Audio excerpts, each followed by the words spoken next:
All right, everybody, welcome back for another deep dive. Yes, welcome back. And this deep dive is going to be a little bit different. A little bit different. We are going to be looking at some source material that was written for an English lesson, an educational English lesson on environmental awareness and sustainable living. That's right. So, Interesting stuff. yeah, and we are going to sort of dissect this material and, tease out the interesting points and, Yeah, have a discussion about it. yeah, and discuss it and bring our own insights and Thoughts and perspectives. thoughts and perspectives, yeah, and just kind of have a good time with it. Exactly. Yeah. This is a topic I think that a lot of people are interested in. Yeah, Certainly more and more so these days. absolutely. As, the effects of climate change become more and more apparent.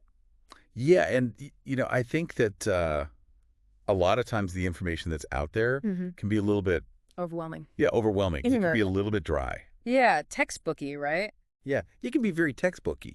So Right. what we want to do is we want to kind of, you know, liven it up a little bit. Yeah, we make it fun. Make it fun, make it engaging, make it something that, you can actually use in your everyday life. Exactly. And I think this source material does a good job of that because it's, geared towards language learners. Right. So it's got to be accessible and it's got to be engaging. Absolutely. So, I'm excited to dive in. I am too. And so let's jump right in with the first topic that they cover, which is climate change. Okay. So, I think that we all kind of have a general understanding of what climate change is. Yeah, we've heard the term. We've heard the term, but Right. how would you actually explain it to somebody who, maybe isn't as familiar with the science behind it?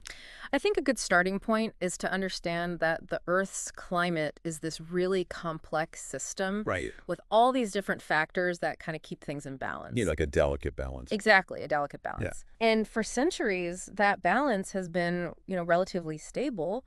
But now, because of human activities, we're starting to see that balance shift. Yeah, we're throwing things off. We're throwing things off, and one of the biggest ways we're doing that is by burning fossil fuels for energy. Okay. And when we burn fossil fuels, it releases carbon dioxide into the atmosphere. Right. Tons and tons of it. Yeah, massive amounts. Yeah. And that carbon dioxide acts like a blanket trapping heat and causing the planet to warm up. Right. And that's what we're seeing now with, rising global temperatures, melting glaciers, more extreme weather events. Right. And this all ties back to, our individual and collective carbon footprint. Yeah. Can you talk a little bit about, what a carbon footprint actually is? Sure. So your carbon footprint is essentially a measure of the amount of greenhouse gases, Right. primarily carbon dioxide that you produce through your daily activities. Right. So everything you do from driving your car to heating your home to even the food you eat, The food you eat. it all contributes to your carbon footprint. Wow. Yeah.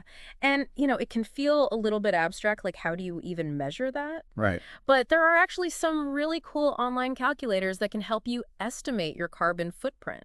Oh, really? Yeah, you just plug in some information about your lifestyle, your travel habits, your energy consumption, and it will give you a number. Huh?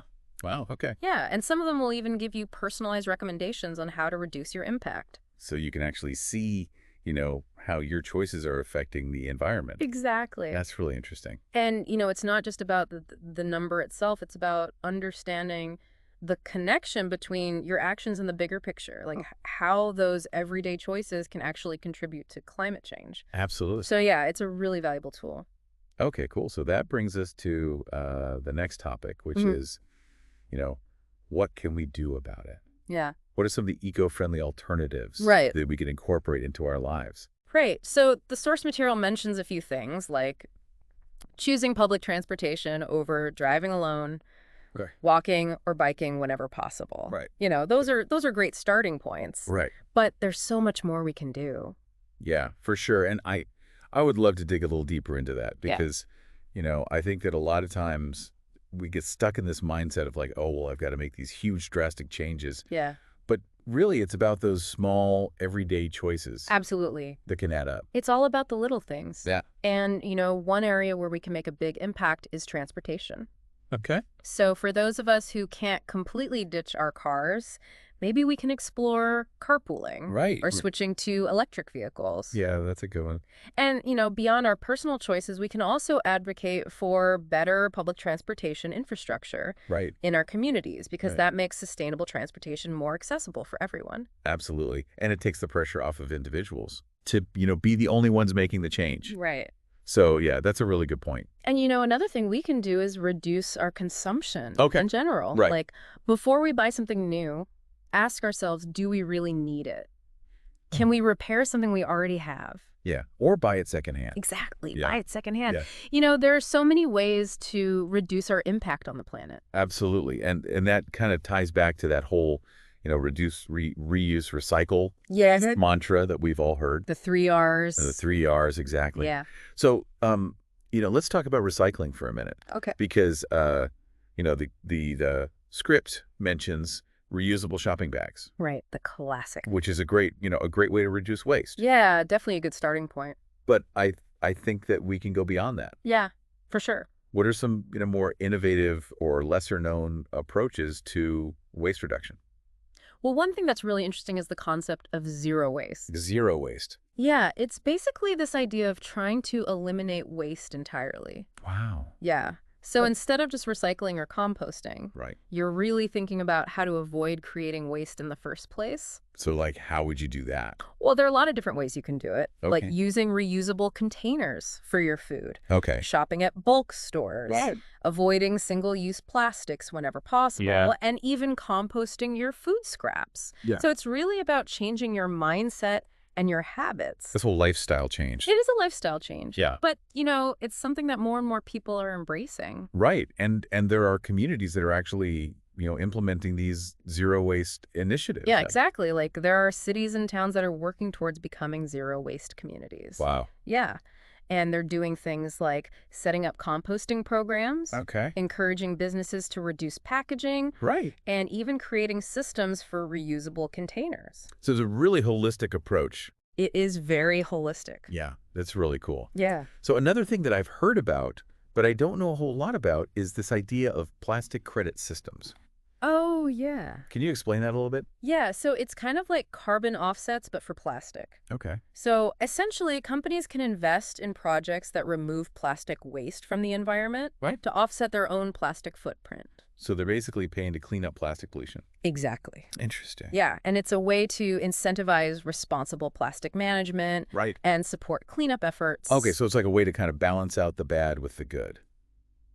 Exactly. That's really interesting. Yeah, it's a relatively new idea, but it's gaining some traction. Okay, cool. Yeah. So moving on, the script also touches on renewable energy Yes. and specifically solar panels. Right. But as we know, there are many different types of renewable energy. Yeah, there's a whole spectrum of Yeah. renewable energy sources. So how can our listeners explore which energy sources might be most viable for them?